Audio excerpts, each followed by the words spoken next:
What if I told you that those sight word flashcards on your refrigerator might actually be working against your child's reading development? Today, Dr. Molly Ness is back on Schoolutions podcast, and she is about to flip everything you thought you knew about how children learn to read words. She's the co author of Making Words Stick, and she's here to share a mind blowing discovery.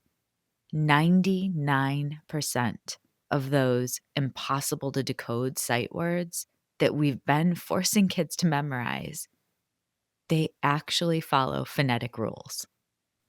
But here's what really got my attention. The average adult reader has 30,000 to 70,000 words stored in their brain for instant recognition. And not a single one of them got there through memorization. They got there through something called orthographic mapping.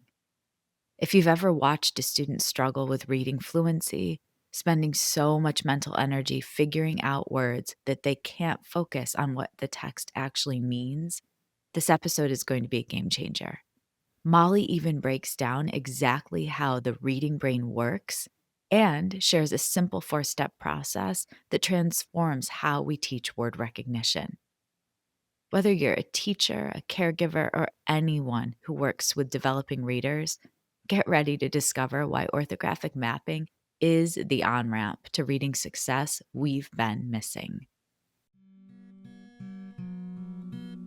This is Schoolutions Teaching Strategies, the podcast that extends education beyond the classroom.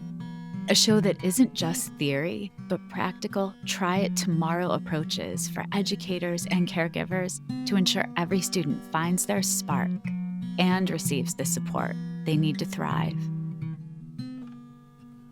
I am Olivia Wall, and I am so happy to welcome Dr. Molly Ness back to the podcast. Let me tell you a little bit about Molly if you don't already know. Molly is not only the author of 6 books, but a former teacher, reading researcher, university professor, and teacher educator. Our conversation today will focus on Molly's book, co-written with Dr. Katie Pace Miles. I have it right here. Molly, I've been carrying this book around with me everywhere because it's phenomenal. Making Words Stick, a 4-step instructional routine to power up orthographic mapping. I said to you earlier, I wish I had this book when I was teaching kindergarten and first grade. I would have been a much, much better teacher. When you know better, you do better. Yep. And I asked your permission. I want to kick the conversation off with a quote. Dr. Jan Hasbrook wrote the foreword for the book, and her words are so powerful. One of the many amazing aspects of skillful reading is the brain's ability to effortlessly recognize words in print. In Making Words Stick, Dr. Molly Ness and Dr. Katie Pace Miles state that the average reader has cognitively stored approximately 30,000 to 70,000 words available for instantaneous precognitive identification. I also want listeners to know right out of the gate what makes this book so stinking special.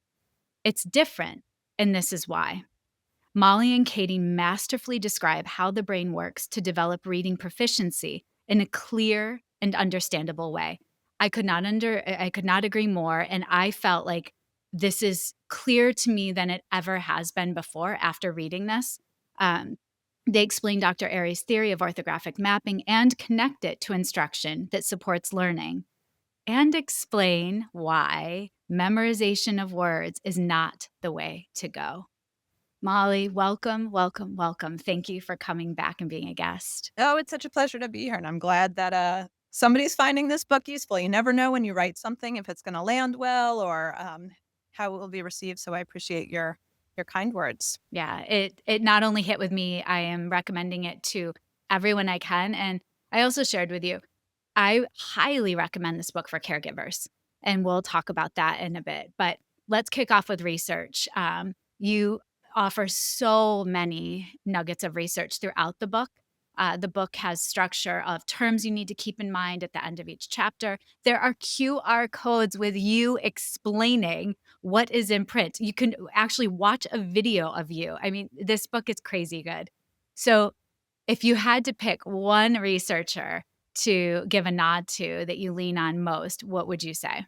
Well, obviously, it would be Linnea Airy, Yeah. who is the, I like to think of her as the, sort of the grandmother of literacy. I mean, it's hard to talk about, without gushing about her impact, and she is also just the most soft-spoken, humble, kindest human being in the world. I've been able to, in the New York City area, she's still very involved with literacy, and so I've been able to interact with her many, many times. And she's just a brilliant woman and researcher who wrote about orthographic mapping in the early '90s. This is not a new concept. I read about it as a doctoral student in the early 2000s, and I will be honest, it felt even the term itself, orthographic mapping, feels pretty heavy. It's not sort of one of these things that's easily accessible, and the way that it was written about was not accessible to classroom teachers. And Katie and I very much felt that once people understood the what and the how of orthographic mapping, as well as the reading brain, people would understand some of the instructional practices that Katie and I both did in our early teaching careers, and how they don't align with the science, and how they don't align with the what we know about the brain, and how they don't help make words stick for kids. Mhm. And that's what I think resonated most with me about that again, when you know better, do better. And you give so many concrete examples of know better. And here's what you can do now, like action forward. So, what was the moment that you and Katie said, yeah, we've got to write this book? Was it driven by a student or a moment for you as a learner? I think it was mostly just us reflecting on our classroom instruction.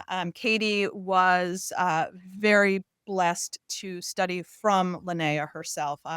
Katie was Linnea's doctoral advisor. And when we were seeing what was going on in New York and the schools that we were working in, as well as some of the instructional materials and practices that were happening and were commonplace in classrooms, we just sort of had this moment of like people don't understand orthographic mapping, No. and it's not necessarily their fault for not understanding because it wasn't accessible. It was in these academic journals, like the studies for the scientific reading. That, yeah, it doesn't feel warm and fuzzy, and it was not accessible. So our work was really okay. We see ourselves as the sort of bridge between research and practice. And so let's write the book that we wish we had when Katie was a first grade teacher in Colorado and I was a sixth grade teacher in Oakland, California. So we sort of wrote it for ourselves and what we wish we had had as well. Mission accomplished, Molly, mission accomplished. And so I need as a learner to go from known to new. And I thought it would be helpful then for you to explain what are the least to the most reliable ways to actually learn words, and why does that hierarchy even matter? Yeah, sure. So this is a hierarchy, obviously, that aligns with Linnea's research. The least reliable way to read words is prediction, basically using context clues or using initial clues of the first letters of a word, or maybe diverting your eyes to look at the picture, which we've had so many conversations in the literacy landscape about the flaws of the cueing system, not reliable, and furthermore, really detrimental to the brain development of beginning readers. Next up is analogy, which is if you can read one word, you can read another. So if I can read the word table, then I can read the word gable. It's more reliable, but is still problematic because there are some parts of words that have lots of different sounds, like the OUGH can be pronounced so many different ways. So if you look at dough, like bread dough, does that help you read cough? No, because they are, the analogy falls short there. The third most reliable way is decoding, where you're really starting to look at the grapheme phoneme correspondence and do the work of pushing individual letter sounds together to blend them to come up with the word. And as we try to make a big point of this book, most of the words in our language actually are decodable. And there's this misconception that the English language is so irregular and so funky, and you just have to memorize it. It's not decodable when, in fact, the majority are. Yeah. And then really the most reliable is memory or sight, which is the process of orthographic mapping, or how you started with the data that the average adult reader has about 50,000 words that are in their sort of mental Rolodex of words. If I were to ask It's you crazy. on this, Monday morning, what have you read? You've read newspaper headlines and emails and maybe social media. You've likely decoded nothing. Almost every word that you encounter as an adult reader is automatically retrieved for you. How did they get there? They did not get there through memorization. There's no way that we can memorize 50,000 words. They got there through this process of orthographic mapping. Oh, it's so brilliantly articulated, and you're pushing me then, I'm jumping to 33 now. Page 33, yeah, it spoke to me because you write, "There's a misconception," and this is what you just alluded to, "that high frequency words are so irregular that they simply need to be memorized as whole units." And then that page goes on to say, "Katie and her colleagues analyzed the Dolch list of 220 high frequency words. They applied 75 phonetics rules, letter sound correspondence, 31 spelling rules to the words, and found that 99% of them followed those rules. That's crazy.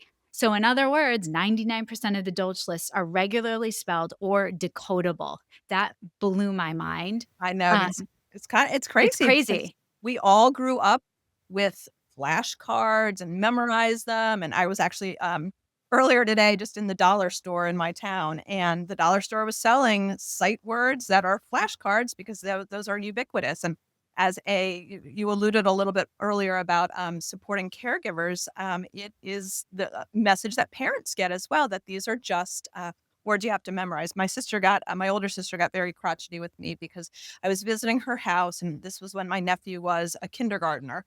And on her refrigerator, she had this message from a very well intentioned kindergarten teacher that said, "Dear parents and caregivers, here are your kindergartners going to be learning these words, the sight words that are the same thing as high frequency words," which they're not. And most of them, you just have to memorize. So to help your child at home, here's what you can do. And I, of course, couldn't be the aunt. I had to be the reading research geek where I was like, actually, that's wrong. Actually, that's wrong. Let me correct this. And she was like, can you stop?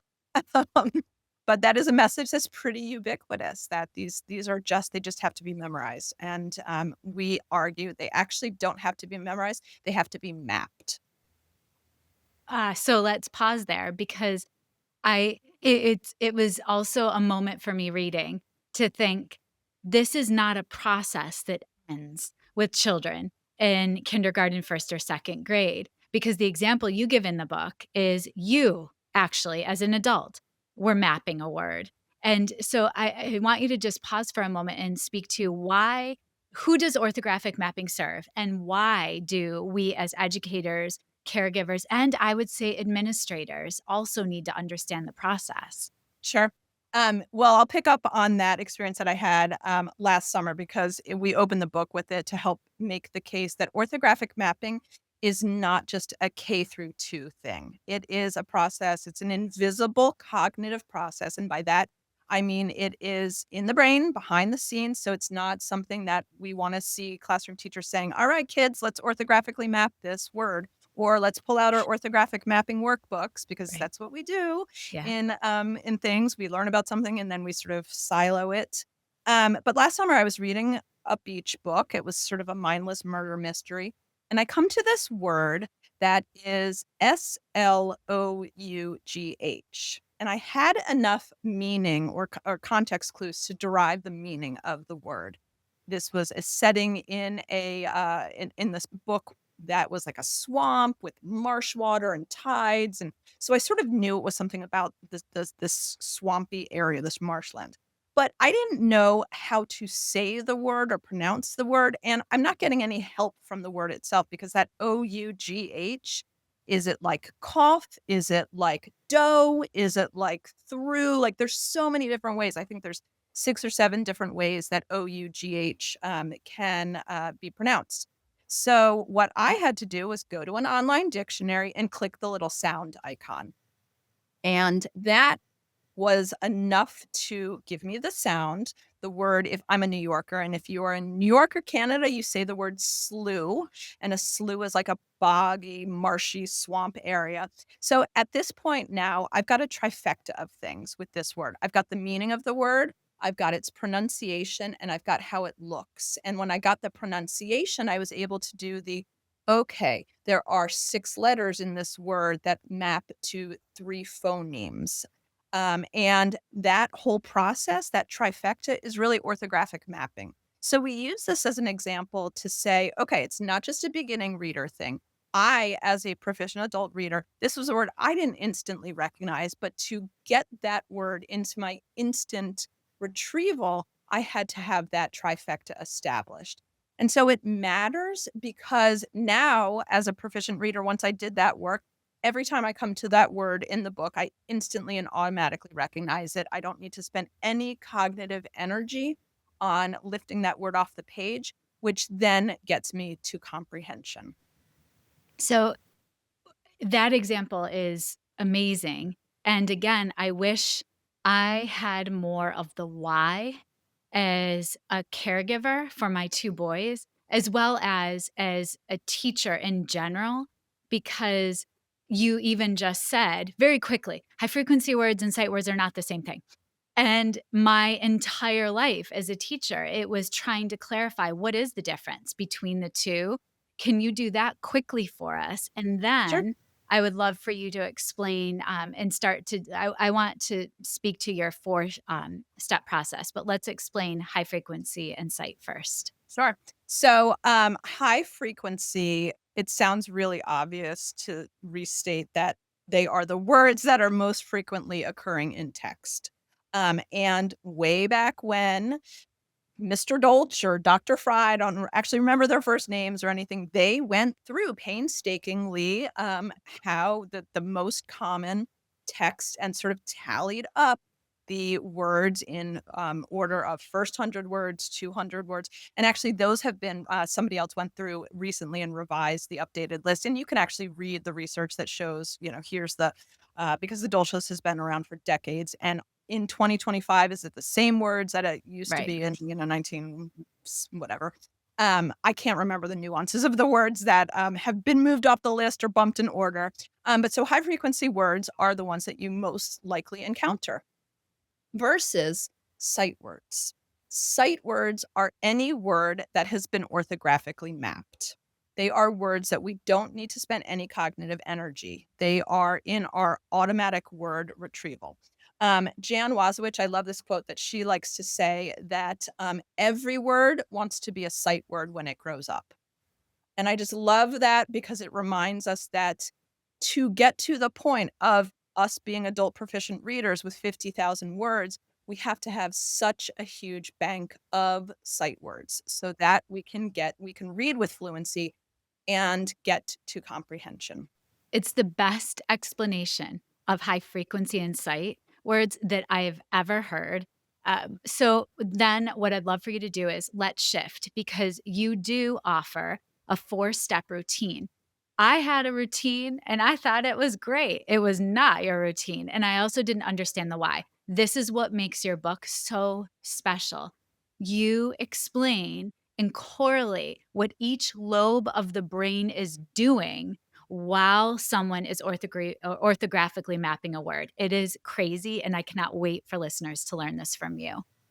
Yeah. So, Katie and I we like to be very candid about the mistakes that we made, well intentioned teachers, because we feel like if we can do it and reflect of like, I meant, this is what I was doing with the best of intentions, then it invites a space that sort of is welcoming for other people Yeah, to it's sort of say, safe. wow, yeah, so we start with thinking about how we taught identification of words, lifting them off the page, or decoding, as well as spelling. And we talk about this process being useful for decoding and encoding because they both draw on the same linguistic well or knowledge of linguistic features.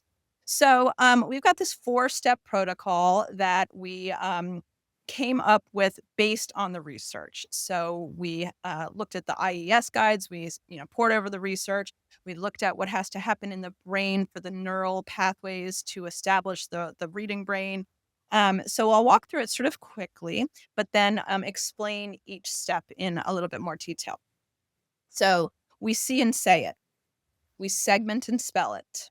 We study and suss it out. And then we search and stick. And you'll notice that, of course, all of the different steps start with the letter S. It's just an easier mnemonic for you to remember. So let's walk through each particular step in a little bit more detail, and as well as the why.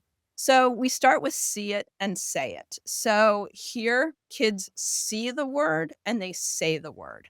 And it sounds super obvious, but you have to make a phonological representation of the word to orthographically map it. And I am in classrooms all the time where I see well intentioned teachers teaching vocabulary or teaching words and kids not saying them. Yes. And in fact, this was my spelling instruction when I was a sixth grade teacher. I was so proud of myself because it was quiet in my classroom. And quiet means studious and industrious. Well, what were my kids not getting? A phonological representation of the word. Right. In other words, you need to go through the part of the brain that links. You need to do the work of what that happens in the occipital lobe, which I'm sort of gesturing right above the nape of my neck. The occipital lobe is where this area called the letterbox or the visual word form area is. This is responsible for instant recognition of letters and words. So you're basically seeing the letter, saying, oh, that's a letter I know. It's not a number. It's not a Greek character. And then you are forming a pathway to the parietal lobe, which is kind of over towards the right part of your brain. It's responsible for the linking of the phonemes and the graphemes, so the letters and the sounds. So you see it and you say it. So you show kids the word, as simple as writing it on the whiteboard or putting it on a Google slide. We have all these activities that help get to this different protocol. But they're saying it. So they're hearing the teacher say it. They're saying it themselves. They're looking at pocket mirrors. If that's something that's a part of your classroom instruction, but there has to be that phonological component. And again, I'm always surprised, even in like I'll go into a science middle school classroom and a teacher will be teaching the word mitosis and she won't have kids say the word mitosis. So anytime we're working with words, kids have to say the words. So the see it and say it. Next up is segment and spell. And this is where we do the work of mapping the graphemes and phonemes by connecting the letters and the sounds. So this is where we draw kids' direct attention to how the word appears on the page in conjunction with the sounds that are representing it. So if we take that word slew, which I started with, we would say to kids, all right, I'm seeing that there are 6 letters. The SL blend, the OUGH makes one sound. So we're doing some of that work of like Elkanon boxes. Lots of teachers know the heart word protocol where we're saying this part of the word is regular. Let's call your attention to the part that is irregular that you have to memorize. So that's the phoneme grapheme correspondence. The next part is study and suss out. I And love this. suss is a British term that means to figure something out. And the story about that, I'm a little bit of a Broadway geek, and I was watching the rock opera Tommy by The Who, and they use the word suss. And I first saw it with my older brother when I was a kid, and I then decided I was going to use the word nonstop just to annoy him. And I was going to use it with a British accent. So study and suss out is really looking at the meaning of the word, the application of the word, the usage of the word. And this is where we are doing the work in the frontal and temporal lobes, which are all about the language comprehension around the words, the semantics, the syntax. So it is connecting the words meaning, usage, and application. So there's a fair amount of research that shows that knowing a definition of the word does not help you use the word. I'm pulling on the research of Bill Nagy, who reminds us that. So it's more than just defining the word. It's semantic relations of the word. So if the word is bat, is that the baseball bat? Is that the Halloween bat? If it's the Halloween bat, oh, that's that mammal that has pointy teeth and fangs and flaps and, those sorts of things. So you're doing the work here to talk about the word meaning, usage, application. And then finally, the last step is search and stick. And this is where we're trying to move the word out of isolation and connect it to context. So we are trying to build automaticity around the word so that it's instant. We are calling kids' attention to how that word is connected to decodable text, following the same linguistic features, so that they're moving from just isolation to actual transfer to text. And this protocol, we've designed it for K through 5, and we walk through different words of different complexity and for the different grade levels as well as the different phases of reading based on Aries' work. And then we have about, gosh, almost up to 10 different activities for each of these different things that are based on what's appropriate, based on these different phases of Aries' work. I mean, what you've packed into 150-ish pages of goodness is bananas to me because you give all of the why, you give the research, but you just said you give these activities that cover a myriad of different aspects that teachers need to know. And it also would help me, regardless of the grade I'm teaching, it would help me know where to begin with individual students based on their base knowledge as well. So then something else that struck me in the book was the rubber band analogy because it was so fascinating to me to better understand how that tension between reading and writing skills differs and changes as children develop. Could you explain that? Sure. And this is all the brainchild of Katie. We had sort of gotten a little bit tired of hearing that reading and writing are two sides of the same coin. You've probably heard that analogy, which I think is kind of a gross oversimplification of how much more sophisticated spelling is. Or we talk about it in the book as encoding. So if spelling and encoding are sort of simultaneous. Um, so, if I were to put the word chrysanthemum on the screen, you could instantly decode it, right? But then if I asked you to spell it, you'd sort of be like, "Ooh, I can't," that's a little trickier. That's tricky. Yeah, because spelling requires a phonological memory component. So I have to, in spelling, do the hard work of hearing the sound, knowing what the sound is, and then sort of going through my file cabinet of the best way to show that sound. So if I'm trying to spell a long A word, not only do I have to recognize it's a long A word, but then I have to figure out, oh, is it EY? Is it AY? Is it AI? And so that's that memory component. And so we sort of were sort of butting up against this whole reading and writing are two sides of the same coin when really they draw upon the same linguistic well, but spelling is a bit more sophisticated, more complicated and cognitively challenging. So Katie talks about it as this tension between a rubber band. So you've got a rubber band that is reading on one side and spelling on the other. And how do the two coexist? Sometimes spelling lags behind for kids. So the reading, if you were to keep it in one part of the rubber band in place and pull, the spelling would be a little bit tauter. So we write about it as a way to how do we address kids who their reading is ahead of their spelling, and most of the time it's really emphasizing explicit spelling instruction, which sort of has gotten overlooked in classrooms today.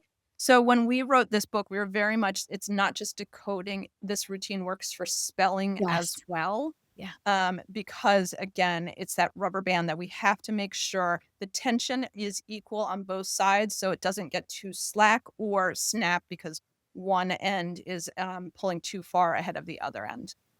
I also kept thinking about as I was thinking of that rubber band and the snapping, I support and serve a lot of middle school and high school students that are striving readers. And there was a point in when I was reading the book for a second time thinking, what could we do? What strategies could we offer students that seem like they're stuck at either the partial or the full alphabetic stages of reading? Can you offer any strategies? Sure. So, well, let me get on my middle school soapbox because that Yes. was the world that I came Yeah. into reading research as a middle school teacher, and I've been doing a lot of work in middle schools lately. And a lot of middle school content areas teachers will say to me they can't read the science textbook, or they can't, ancient Mesopotamia, they can't access the text. Give me a comprehension strategy to help with that. And I'm like, you don't actually want to hear my answer, because wouldn't it be great if it were just here's a strategy? So instead, I talk about the research around the decoding threshold, which is a paper that came out 24, I think 2024, out of the RAND and ARDF, which talks about this notion that if kids don't have a threshold of words that they can decode by sort of fourth-ish grade, comprehension will always suffer. And what's happening with so many of our middle school kids is we're seeing the output. We're seeing that comprehension is suffering. And what we do is we want the band aid. Give me the band aid so that I can address comprehension. When really the underlying gaping wound is word identification, is decoding, is that they don't have enough words orthographically mapped. Yeah. And so then what happens, it's a domino effect of negative influences. So if you are spending so much time as a sixth grader or an eighth grader or whatever decoding words, your fluency then becomes slow and laborious. And your cognitive effort is so focused on the decoding and the fluency that what suffers the price, or what pays the toll, it's comprehension. And I really believe we're at a point sort of in the literacy landscape where foundational skills K through 2, K through 3 are pretty robust. We've got some really great programs out there. I'm seeing lots of schools using a UFly or a Foundations or what have you. And we're really starting to move the needle there. But I'm really worried about our kids in grades 4 and 5, who there are not as many instructional materials for morphology, word study, fluency, word identification at upper elementary. And then we see them get to middle school where they're working in these really sophisticated content area texts, and we see a decline. And Yeah. we think like, okay, let's just address comprehension, when really it's a underlying issue of orthographic mapping. So I wish I could say like, what's a strategy? The strategy is build up more word identification and encoding, particularly at the multisyllabic level for grades 3, 4, and 5. I think that that will be extraordinarily helpful, especially for those of us serving middle and high school populations of students. And I have heard from third through fifth grade teachers that there is a gap. Yep. And hopefully that gap will close as the K to 2 continues to be so robust. And let's even loop pre K in with that. Um, let's end the conversation. If there was one thing you wanted caregivers and educators to take from the book into their homes, into their classrooms, what would it be? It would be the notion that in order to make words stick, you have to have this trifecta. I almost think of it as a stool, a three-legged stool, where you have to see the word, you have to connect the word, so it's orthography. You have to have the phonology of the word, its sound structure, so how it sounds and how the phonemes and graphemes connect, and then you have to have the meaning of the word. And that's the language comprehension components of semantics, application of the word, usage, syntax. So when we think about that three-legged stool, that's what's going to get our kids to be stable and have words stick so that they can access them when they're reading, but then they can also access them when they're writing and spelling and getting to comprehension. It's really, I think of orthographic mapping almost as the on ramp to fluency. And we want our kids operating on the reading highway towards comprehension, but without the orthographic mapping really being in place, then they're going to be traveling a road under construction for too long, and comprehension will be a goal that they never really can get to. Yeah, well said. Molly, it is a gift always to be in conversation with you. You make me so much smarter. And I'm grateful for you putting into words what I needed over 25 years ago. And I think that it's just so accessible. And that's why I'm grateful for you and Katie. Thanks for taking the time to talk today. Oh, I'm so appreciative of your time and advocacy as well. Thank you. Take care. Schoolutions Teaching Strategies is created, produced, and edited by me, Olivia Wall. Thank you to my older son, Benjamin, who created the music playing in the background. You can follow and listen to Schoolutions wherever you get your podcasts, or subscribe to never miss an episode and watch on YouTube. Thank you to my guest, Dr. Molly Ness, for ensuring all of our students will be thriving readers. And if this conversation has you rethinking how you approach making words stick for your children, don't let this knowledge sit on the shelf.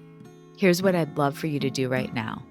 First, grab a copy of Making Words Stick by Dr. Molly Ness and Dr. Katie Pace Miles. This book needs to be in every educator and caregiver's hands. Second, look at one high-frequency word you're currently teaching or your child is learning, and try Molly's 4-step process. See and say it, segment and spell it, study and suss it out, and search and stick it. Notice how different this feels from flashcard memorization.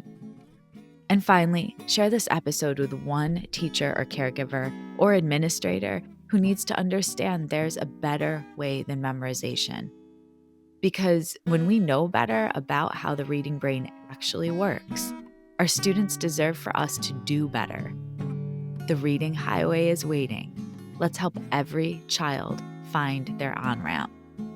Make sure to email me at schoolutionspodcast@gmail.com.